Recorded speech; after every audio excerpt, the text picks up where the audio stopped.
السلام علیکم ورحمۃ اللہ وبرکاتہ۔ الحمد للہ رب العالمین والعاقبۃ للمتقین والصلاۃ والسلام علی رسولہ الکریم۔ محترم حضرات، ہم لگاتار درس حدیث کر رہے ہیں اور آج اس کا درس نمبر 316 ہے۔ ہر حدیث، ہر درس اپنی جگہ پر ایک درس ہے۔ کل ایک حدیث پڑھی گئی تھی، اس میں 3 باتیں ذکر کی تھیں۔ بسم اللہ الرحمن الرحیم۔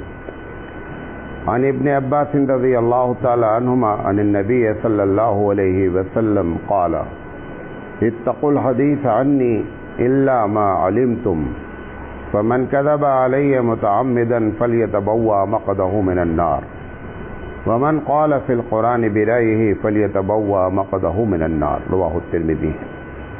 یہ ترمذی کی صحیح روایت ہے۔ آواز آ رہی نہیں جا رہی؟ پیچھے تک نہیں آ رہی؟ آپ کو بھی نہیں آ رہی؟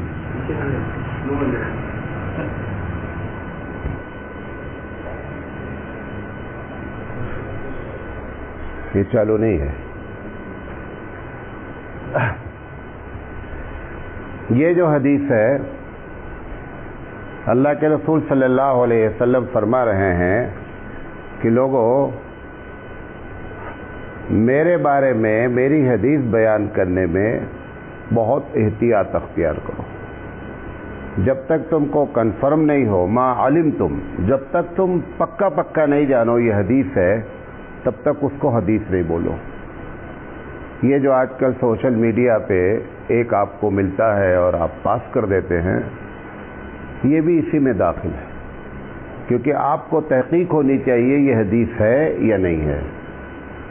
اب سوال یہ ہے کہ کون تحقیق کرے بھائی؟ سب عالم تو ہے نہیں۔ اچھا، تو اللہ تعالیٰ نے کہاں تمہارے ذمے رکھا ہے کہ تم فارورڈ کرو؟ بھائی اگر اللہ تعالیٰ تمہارے ذمے رکھتا کہ جو بھی ملے سب فارورڈ کرو، تب یہ بات تھی کہ بھائی ہر آدمی عالم نہیں ہوتا ہے تحقیق کرے۔ اسی لیے اللہ کے رسول صلی اللہ علیہ وسلم نے ایک دوسری جگہ یہ بات بھی فرمائی کہ کفا بالمرء کذبا، آدمی کے لیے جھوٹا ہونے کے لیے یہ کافی ہے ان یحدث بکل ما سمع، کہ جو سنے وہ فارورڈ کر دے۔ تو یہ کہہ کر کے کوئی نہیں بچے گا کہ نہیں مجھے دوسرے نے فارورڈ کیا تھا، ایڈمن نے کیا تھا، میں آگے فارورڈ کر دیا۔ فارورڈ کرنا اسلام میں کسی کے لیے واجب کا درجہ نہیں دیا گیا ہے۔ جو چیز واجب ہوگی تب اس کے اوپر ہو سکتا ہے ہم سے کیا مطلب ہے، ہم کو ملا ہم نے آگے کر دیا۔ لہذا حدیث کے بیان کرنے میں بہت محتاط رہنا چاہیے۔ اور اگر کوئی ایسا واقعہ ہے جو آپ کو یقین ہے، یقین ہونے کی 2 شکل ہو سکتی ہے۔ ایک یہ کہ آپ کی خود کی تحقیق ہے کہ یہ حدیث ہے، بہت اچھی بات ہے، بھلے تحقیق آپ کی غلط ہو، مطلب آپ ایک اسکالر ہیں اور آپ کی تحقیق میں وہ حدیث صحیح ہے، ہو سکتا ہے دوسرے اسکالر کی نگاہ میں وہ حدیث کیا ہو، ضعیف ہو، تو بھی آپ کے اوپر ذمہ داری اتنی نہیں ہوتی۔ ایک طریقہ یہ ہے کہ آپ اسکالر ہیں، آپ عالم ہیں اور آپ تحقیق کر کے بیان کریں۔ دوسری بات یہ ہے کہ کسی ایسے آدمی کے جس کے بارے میں آپ کو یقین ہو کہ یہ جب بھی حدیث بیان کرتا ہے تو تحقیق سے بیان کرتا ہے، آپ اس کی بات نقل کر دیں۔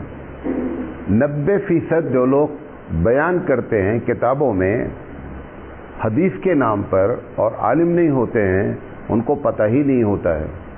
اور ہمارے صوفیہ کرام جتنی حدیث بیان کرتے ہیں اس میں 90% ضعیف ہوتی ہے۔ کیوں؟ صوفیہ محقق نہیں ہوتا ہے، اس کو ایک ہی چیز کا بیچارے کو شوق ہوتا ہے کہ لوگ زیادہ سے زیادہ عبادت کر لیں۔ وہ جتنی بھی ملتی جاتی ہے وہ بیان کرتے رہتے ہیں۔ میں نے ایک بہت بڑے صوفیہ سے یہاں بات کیا، آپ ایسا کیوں کرتے ہیں؟ انہوں نے کہا ہمارا کام بیان کرنا ہے، تمہارا کام تحقیق کرنا ہے۔ ہم نے کہا دونوں بغل بغل تو نہیں بیٹھتے نا جب آپ تقریر کرتے ہیں تو، کہ تم بیان کرتے رہو میں تحقیق پیش کرتا رہوں۔ بھئی تم الگ موقع پہ بیان کرتے ہو، ہم الگ موقع پر ہیں، لہذا یہ ساری باتیں جو ہے وہ غلط ہیں، احتیاط لازم ہے۔ دوسری بات جو اس میں کہی گئی وہ بہت خطرناک ہے کہ فمن کذب علی متعمدا فلیتبوأ مقعدہ من النار، کہ جو میرے بارے میں جھوٹی بات کہے وہ اپنا ٹھکانہ جہنم بنا لے۔ نبی کریم صلی اللہ علیہ وسلم کے بارے میں جان بوجھ کر مطلب کیا ہے کہ آپ مثلا آپ نے کسی بزرگ سے سنی تو آپ نے بیان کر دیا، یہ جان بوجھ کر میں شامل نہیں ہے، کیونکہ آپ کو اعتماد ہوا کہ یہ اللہ والا بندہ ہے، صحیح بولا ہوگا۔ ایک آدمی اپنی بات کو منوانے کے لیے نبی کا نام لیتا ہے اور اسے معلوم ہے کہ نبی نے یہ بات کہی نہیں ہے، یہ بہت بڑا گناہ ہے۔ تواتر ہے حدیث کی، بخاری کی روایت ہے، سیاستہ میں روایت ہے کہ اللہ کے رسول صلی اللہ علیہ وسلم فرمایا، یہ تو ترمذی کی روایت ہے لیکن بخاری میں بھی یہ روایت ہے کہ من کذب علی متعمدا فلیتبوأ مقعدہ من النار، کہ جو آدمی میرا نام لے کر کے حدیث بیان کرے وہ اپنا ٹھکانہ جہنم بنا لے۔ لہذا اسی طریقے سے ایک ہوتا ہے بیان کرنا، ایک ہوتا ہے نبی کا نام لے کر کے عمل کرنا، یہ بھی اسی میں شامل ہے۔ نہیں سمجھے میری بات؟ ایک کام آپ کر رہے ہیں جو ایک دم شریعت کے خلاف ہے اور آپ یہ سمجھ رہے ہیں کہ یہ کام ہمارے نبی نے کیا ہے، یہ بھی جھوٹ باندھنا ہے نبی پر۔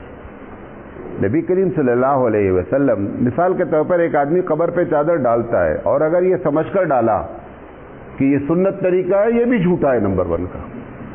یہ تو ہو سکتا ہے کہ آپ تعویل کریں کہ بھئی وہ ڈالنا جائز ہے اور ایسی ہے، وہ ساری باتیں گفتگو الگ کی جا سکتی ہے، سنت سمجھ کر قطعی نہیں ڈالنا۔ اگر سنت سمجھ کر ڈالا گیا تو گناہ کبیرہ ہو جائے گا اور یہ نبی کریم صلی اللہ علیہ وسلم کی حدیث اس کے اوپر کیا ہو جائے گی؟ چسپاں ہو جائے گی۔ تو عمل کے لحاظ سے بھی جھوٹ ہوتا ہے اور بات کے لحاظ سے بھی جھوٹ ہوتا ہے کہ نبی کا نام لے کر کے ایک کام کیا جائے، یا جو بھی، جیسے آپ بھارت کے لوگ، ہم مسلمان بہت سی چیزیں اپنی طرف سے کرتے رہتے ہیں، ٹھیک ہے کرتے ہیں، لیکن اگر اس کرنے والے کے دماغ میں یہ بات آئی کہ یہ سنت ہے اور وہ سنت نہیں ہے تو وہ بھی جھوٹا ہے۔ لہذا سنت سمجھ کر نہیں کرنا چاہیے۔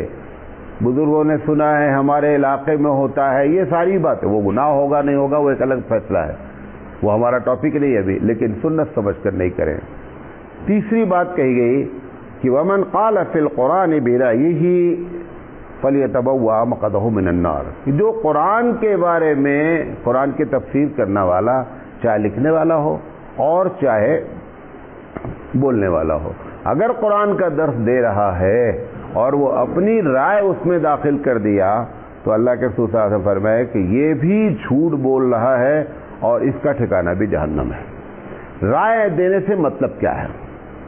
جتنے ہمارے مفسر ہیں سب یہ کہیں نہ کہیں تفسیر میں کہتے ہیں کہ میں یہ سمجھتا ہوں،